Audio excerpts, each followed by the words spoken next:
Some nights I sit with that thought longer than I should.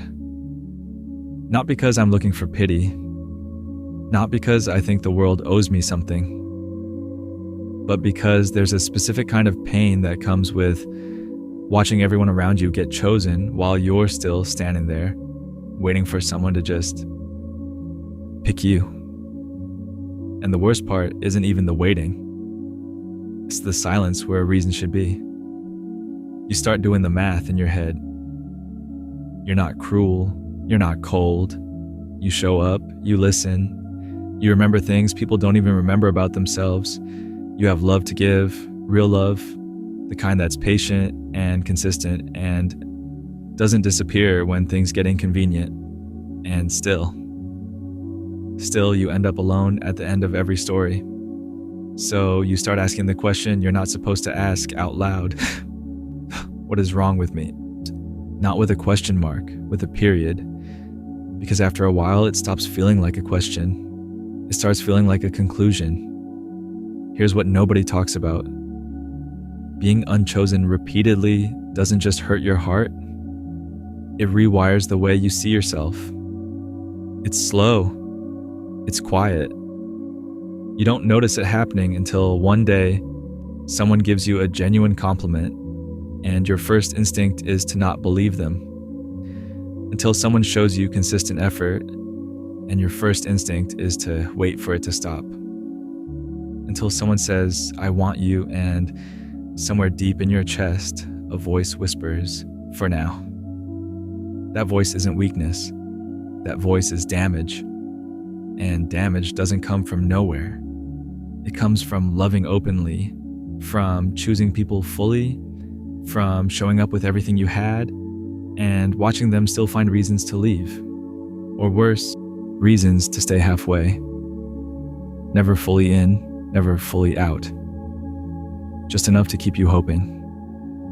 Just enough to keep you confused. Just enough to make you wonder if maybe if you were just a little different, they would have stayed. And you try to be different. That's the part that really costs you. You start editing yourself. You get quieter when you used to be expressive. You stop reaching out first because last time it felt one-sided. You pull back your enthusiasm, your care, your softness, because every time you showed it, it seemed to push people away. So you shrink. Not because you want to, because you're trying to survive the pattern, but shrinking doesn't make you more lovable. It just makes you less you. There's a specific kind of loneliness that comes with this. It's not the loneliness of being alone in a room. It's the loneliness of being around people who care about you, people who love you as a friend, as a person, and still feeling like you're on the outside of something everyone else has access to. Like there's a door and everyone keeps walking through it, and you keep standing in front of it, and no one can explain why it won't open for you.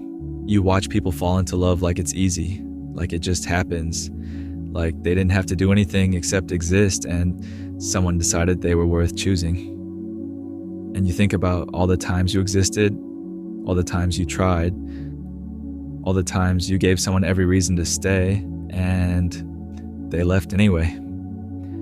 And you wonder if existing is just not enough when it's you doing it. That thought, that one right there, that's the one that does the most damage, because it stops being about them. It becomes about you.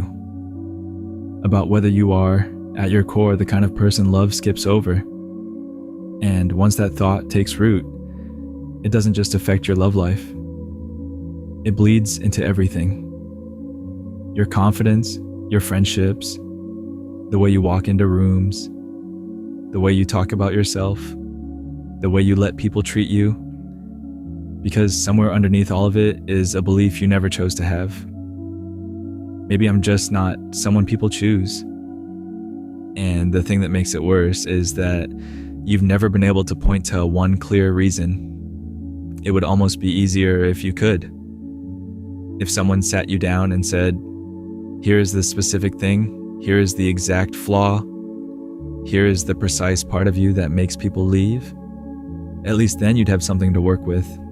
At least then you could fix it or accept it or understand it. But that conversation never comes. People just drift. They pull away slowly, they stop initiating, they become busy in ways they never were before. They start showing their distance in small ways before they show it in big ones. And you feel it before you can name it. That shift in energy. That moment where something that felt warm starts feeling like it's cooling down. And you scramble. You try to re-engage. You try to show up more, be more interesting, be more available, give more, say more.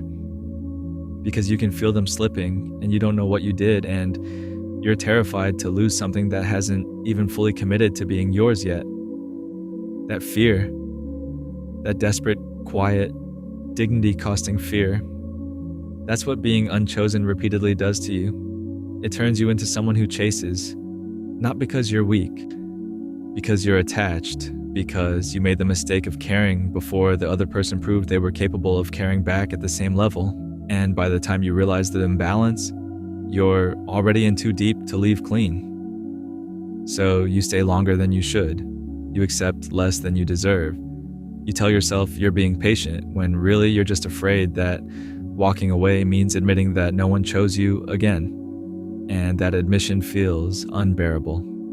Let me talk about the comparing. Because nobody warns you about this part. When you've been unchosen enough times, you start studying the people who do get chosen. You look at them and you try to find the difference. What do they have that you don't? What do they do differently? How do they carry themselves, talk, move through the world in a way that makes people want to stay? And sometimes, if you're being completely honest, you can't find it. Sometimes you look at the person they chose instead of you and think, I'm just as much, if not more. I'm just as kind, just as present, just as real. And it makes no sense. It makes no logical sense why they're chosen and you're not. And that's when comparison stops being motivating and starts being corrosive. Because you're not looking for inspiration, you're looking for evidence. Evidence to either prove that something is wrong with you or to prove that love is random and unfair, and you just happen to be standing in the wrong place. And neither conclusion feels good. One makes you feel broken, the other makes you feel helpless.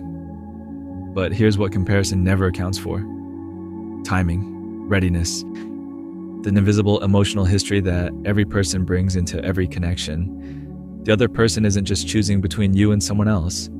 They're choosing based on where they are in their life, what they've been through, what they can handle, what kind of love their nervous system recognizes as safe. And sometimes you, with your depth, your realness, your consistency, you're exactly what someone needs, but exactly what they're not ready for yet. You're not losing to someone better, you're losing to someone more familiar. And familiar isn't the same as good. There's something that happens around the third or fourth time it doesn't work out. You start protecting yourself in ways you don't even fully notice. You develop this surface level version of yourself that you lead with.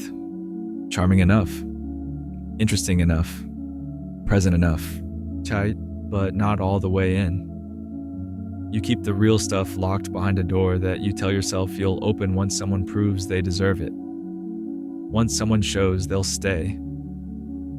And what that does, without you realizing it, is it stops people from actually knowing you. They meet the version of you that's managing them, the version of you that's calculating risk. And connection can't fully form with that version. Connection forms with the real one, the unguarded one, the one that laughs too loud and cares too much and feels everything at full volume. But you buried that one, because the last time that version showed up, it got hurt. So now you offer people a preview and wonder why nobody commits to the full thing. It's not manipulation, it's protection, but it has the same effect as a wall. Saws, people can sense when they're not getting the whole picture. They can feel the distance even when you're physically present. And sometimes they leave not because they didn't like what they saw, but because what they saw didn't feel real enough to invest in. And you're standing there thinking, no one chooses me, when the truth is, part of you stopped letting people close enough to make the choice. That's a painful realization. Not because it means the rejection was your fault, but because it means you've been inadvertently protecting yourself from the very thing you want most. Now I want to talk about something nobody says out loud. The grief of being unchosen isn't just about romantic love. It runs deeper than that. A lot of people who feel like no one chooses them carry that feeling from long before any relationship ever started. They carry it from childhood, from a parent who was physically present but emotionally somewhere else, from a family dynamic where they learned early that their needs were secondary to keeping everyone comfortable, from friendships where they were the one who always showed up but never got shown up for, from years of being the dependable one, the strong one, the one who held everything together for everyone else, while slowly, quietly falling apart on their own. You were never taught what it feels like to be chosen. Not really. You were taught how to make yourself useful, how to earn your place, how to justify your presence by being helpful, agreeable, low maintenance, and somewhere along the way you confused being needed with being loved. You thought if you could just be necessary enough, people would stay. But being needed is not the same as being chosen. Being useful is not the same as being wanted. Someone can rely on you completely and still not choose you when it counts. And when you've built your entire sense of worth around being needed, that distinction hits like a truck. Because now you're not just unchosen romantically. You realize you've been performing your worthiness your entire life, trying to earn a place that should have been given freely, trying to prove that you deserve to be in the room. And when even that effort doesn't result in being chosen, it doesn't just feel like rejection. It feels like confirmation of the deepest, oldest fear you have. I am not someone people stay for. But I want you to sit with something for a second, because this is important. That belief that I'm not someone people stay for, that was taught to you. It was not born in you. You were not born unchosen. You were born open, loving, willing, whole. And then life happened. People happened. Disappointments happened. Patterns that had nothing to do with your worth stacked up until they started looking like evidence. But evidence built on the wrong foundation doesn't prove the right thing. The people who didn't stay, who didn't choose, who didn't show up the way you needed them to, they were operating from their own damage, their own limitations, their own inability to see beyond their own unhealed parts. Their leaving was not a verdict on your value. It was a reflection of their capacity. And you've been letting other people's limited capacity define your limitless worth. That has to stop.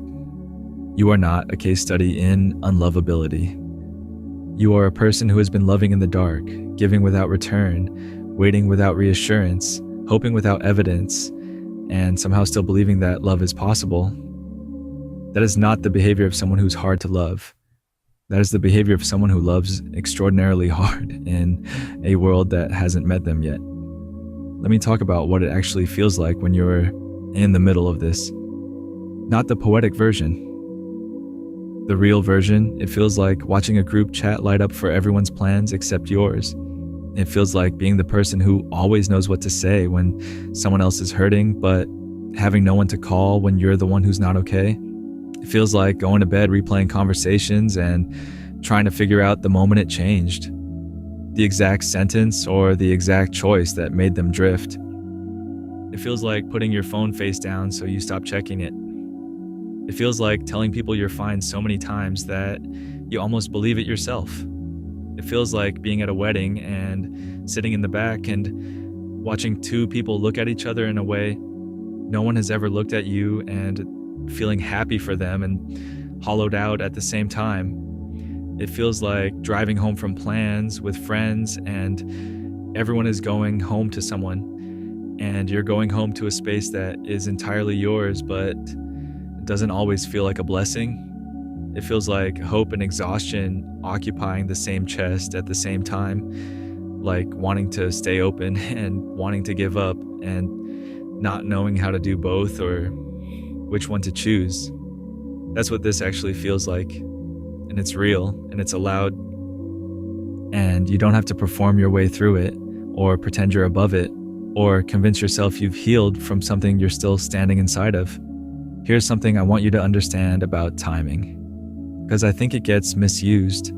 People say things like, your time will come, and it sounds like a fortune cookie. It sounds like something you say to someone when you don't know what else to say. And after hearing it for the 5th or 6th time, it starts to feel like an insult dressed up in comfort.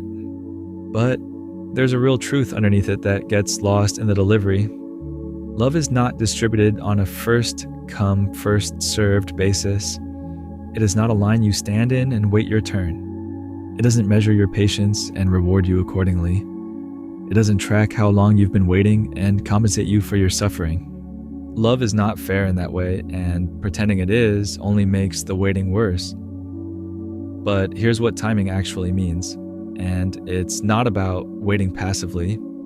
It's about who you're becoming while things haven't happened yet. Because the person you are when love finds you determines everything about the kind of love you're able to receive. If love found you right now, in the middle of all this damage, in the middle of all these walls you've built, in the middle of this story you've been telling yourself about being unchosen by nature, would you actually be able to receive it? Would you recognize it? Would you let it in? Or would you test it? Doubt it? Quietly wait for it to leave the way everything else has? That's not an accusation. That's an honest question. Because the work of this season isn't just waiting. It's healing the parts of you that learn to expect rejection so that when love arrives, you don't accidentally push it away, trying to protect yourself from it. The timing isn't about love being delayed. It's about you becoming someone who can hold it when it comes. And I know that can sound like blame, like I'm saying it's your fault you haven't been chosen. It is not your fault. What happened to you is not your fault. The patterns you developed to survive it are not your fault. You did what you had to do to get through. That is not a character flaw. That is adaptation. But adaptation that kept you safe yesterday can become the wall that keeps love out today. And recognizing that is not blame. It's awareness. And awareness is the beginning of everything. The moment you understand that your guardedness is not a permanent personality trait, but a learned response to repeated pain, everything starts to shift. You're not cold, you're protected, you're not unfeeling, you're careful, you're not hard to love, you've been around people who didn't know how to love carefully, and your whole system responded accordingly. Unburdening yourself of that response is work. Real work.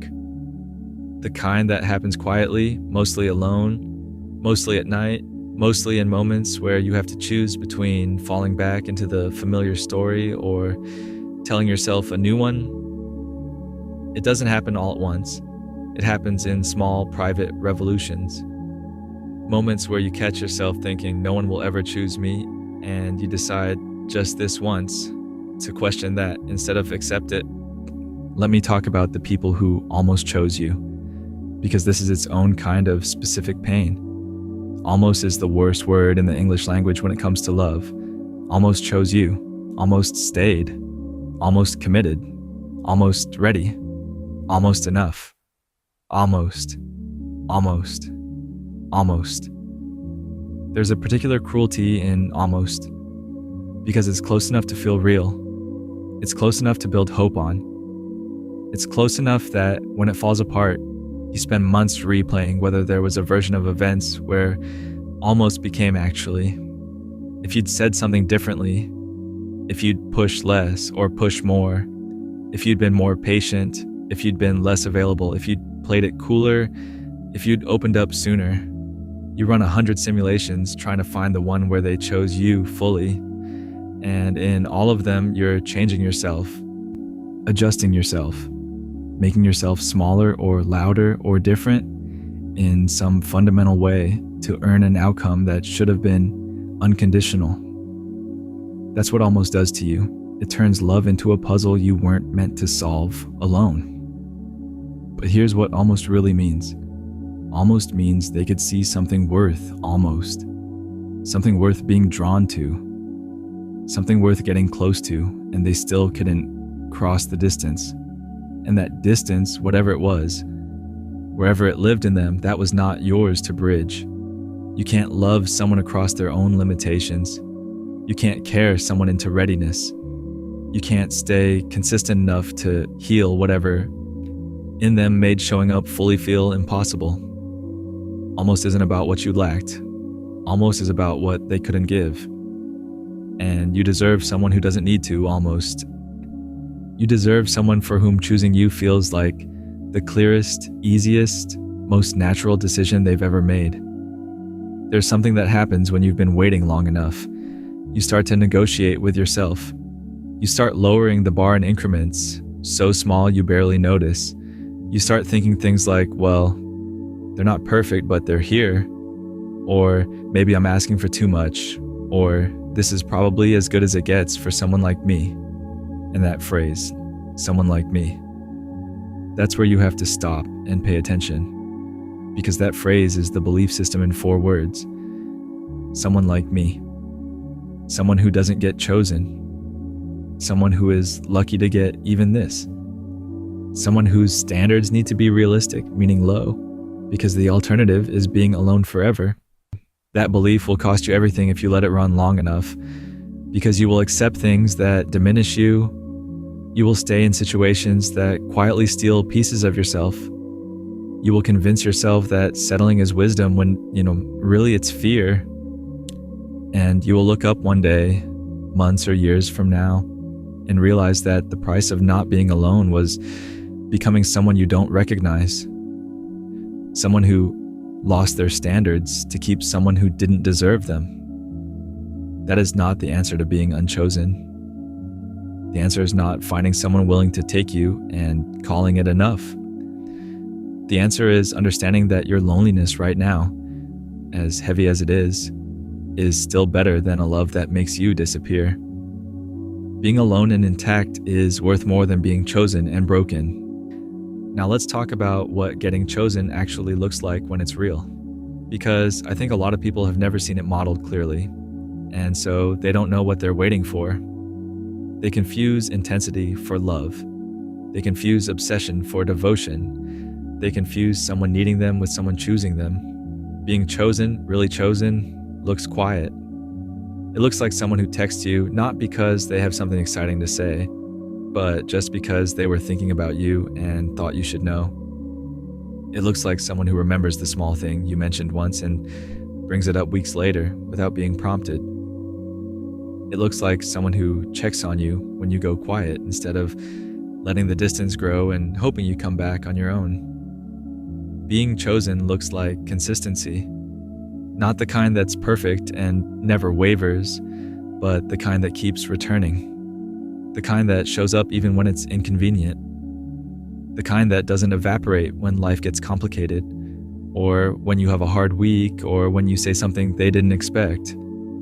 Being chosen looks like someone who introduces you to their world without being asked, who makes room for you in their plans, who doesn't keep you separate from the rest of their life like a secret or a side thing or something they're not sure about yet. Being chosen feels safe. And I don't mean boring, I mean secure. I mean, you don't spend the night wondering what they meant by that. You don't rehearse conversations before you have them. You don't brace yourself every time your phone lights up because you're not sure which version of them is going to show up today. That's what's waiting for you. Not the chaos, not the almost, the real thing. And I know it's hard to believe in that when the pattern has been what it's been. When you've been running on hope for so long and hope keeps running into walls, it starts to feel naive to keep hoping. Like maybe you're the person who tells other people love is possible while privately accepting that it might not be possible for you specifically. I know that feeling. I know how it lives in the chest, heavy and quiet and shameful in a way that's hard to name because you don't want to be the person who gave up on love. You don't want to be bitter. You don't want to be closed. So you keep the hope alive on the surface while something underneath it slowly starts to calcify. But I want you to consider something. The hope isn't the problem. The hope is one of the best things about you. The problem is what the hope is attached to. Right now, your hope might be attached to a specific outcome, attached to a particular person finally coming around, attached to the timeline you thought your life would follow, attached to proof that the waiting was worth it in some specific way. And when hope is that specific, every disappointment feels like hope itself dying. But hope isn't dying. The attachment is just shifting. And that shift, as painful as it is actually you growing. It's you learning to hold possibility without gripping it so tight you strangle it. Let the hope live, just let it breathe a little more freely.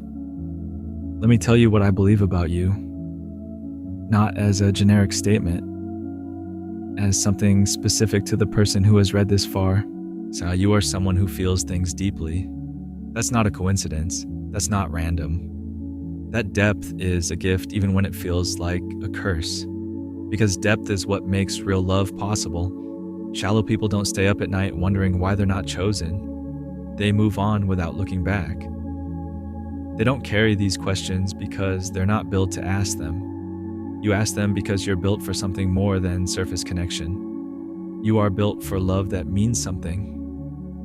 Love that lasts. Love that is real in the way that few things in this world are real. And that kind of love does not find you quickly. It does not find you through convenience. It does not find you when you're performing or shrinking or settling or pretending you need less than you do. It finds you when you are finally, wholly, unapologetically yourself. When you have done enough of the quiet work that you stop hiding your depth and start standing in it. When you stop trying to make yourself easier to consume and start trusting that the right person will not need you to be easier. They will need you to be real. You are not too much. You have just been around people who were not enough. And here's where I want to talk about something that doesn't get said enough. The correlation between being unchosen and being someone who gives too easily. A lot of people in this position, people who feel like no one picks them, give everything up front. They're generous with their time, their attention, their emotional energy, their consistency before it's been earned. Not because they're foolish, because they're genuine, because that's how they love, all the way, immediately, without the calculated withholding that some people use to protect themselves. And there is something beautiful about that. But there is also a cost. When you give everything up front, you take away the space for the other person to reach. You take away the natural pull of someone working towards you, earning their way into your world, wanting more because you haven't given it all away yet. And some people, when given everything immediately, and don't know how to value it. Not because they're terrible people, because they're human. Because we're wired to want what we have to work a little for. Because availability without earned intimacy sometimes reads as neediness even when it isn't.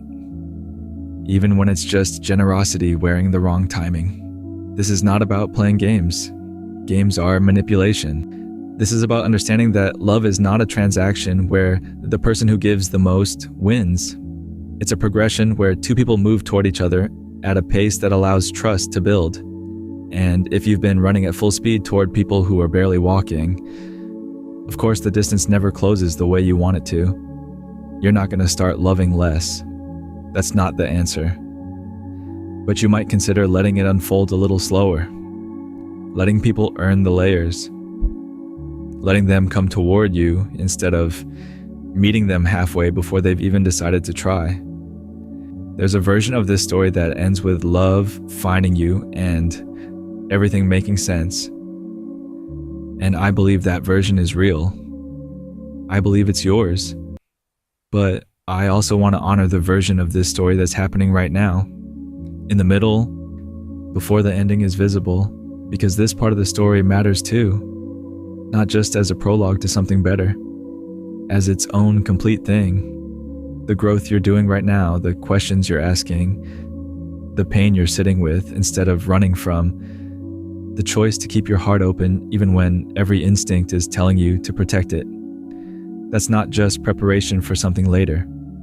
That's the living of a full life right now. You are not in a waiting room. You are in your life, and your life is happening. The connections that didn't last still mattered. The love you gave that wasn't returned still shaped you. The nights you spent alone still built something in you. Resilience, self-knowledge, the bone-deep understanding of what you will and will not accept. The clarity about who you are when no one is watching and no one is validating you and no one is choosing you and you still choose to show up as yourself.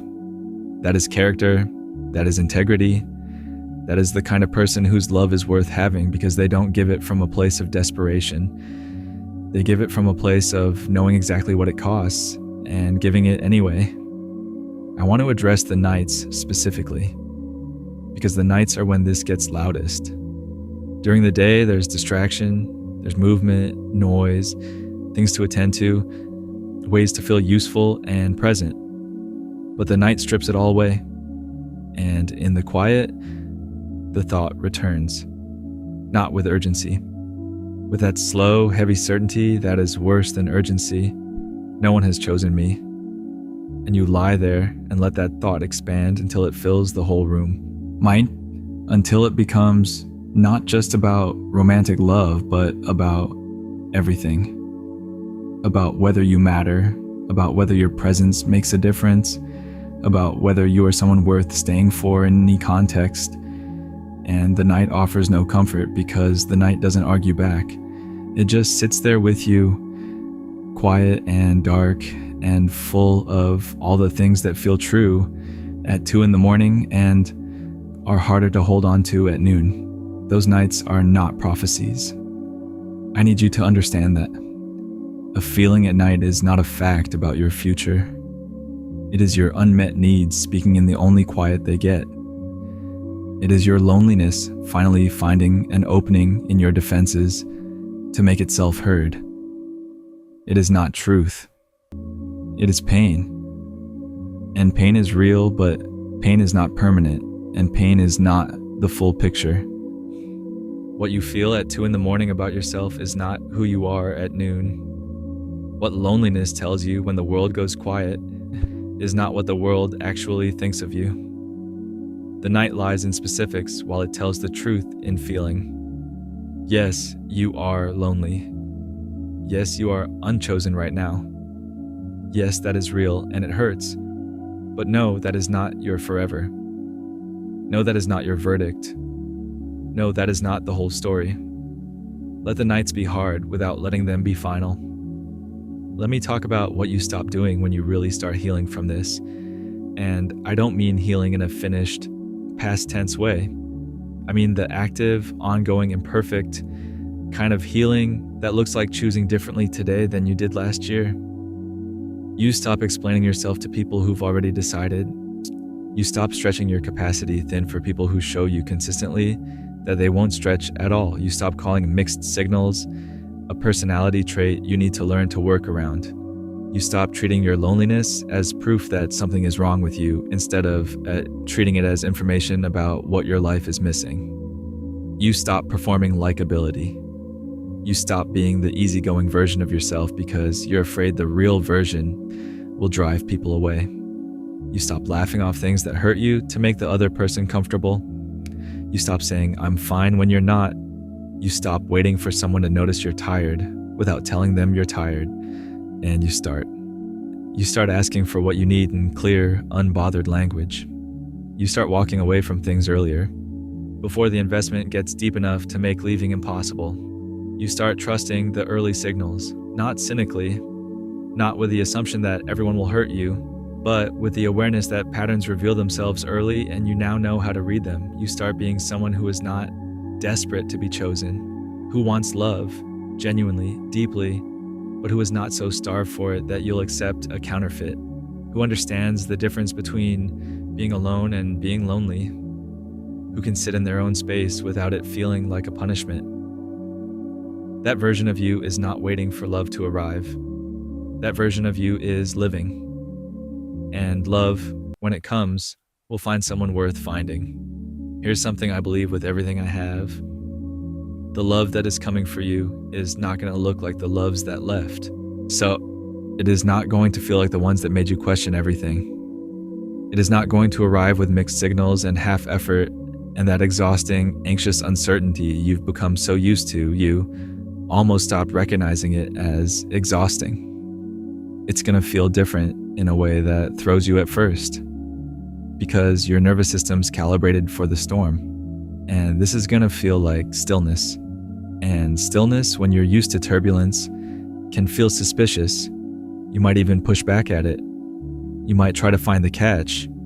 You might wait for it to fall apart the way things have before, but it won't.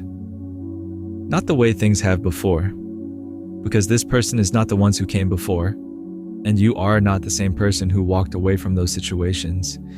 You are someone who has been shaped by every one of them, made more discerning, made more whole, made somehow through all of it, more yourself than you were when you started. And this person is going to see that, not the damage, the person that survived the damage, not the walls, the strength it took to build them, and the courage it takes to start taking them down. They're going to choose you, not despite who you are, because of it. And when that happens, you're not going to need me to tell you. You won't be lying awake at night, wondering what they meant. You won't be rehearsing conversations or bracing for impact. You won't be doing the math, trying to figure out if the effort is balanced. You'll just know. Not because love is loud, but because the right love is clear. And clarity, after so much confusion, is one of the most beautiful things you'll ever feel. You'll look back at this season, at these nights, at the questions you asked in the dark that felt so heavy and unanswerable, and you won't resent them. You'll understand them. You'll see them for what they were. Not evidence of your unworthiness, evidence of your longing, your realness, your refusal to go numb even when going numb would have been so much easier. This season made you someone worth choosing by someone worth having. And that is not nothing. That is everything.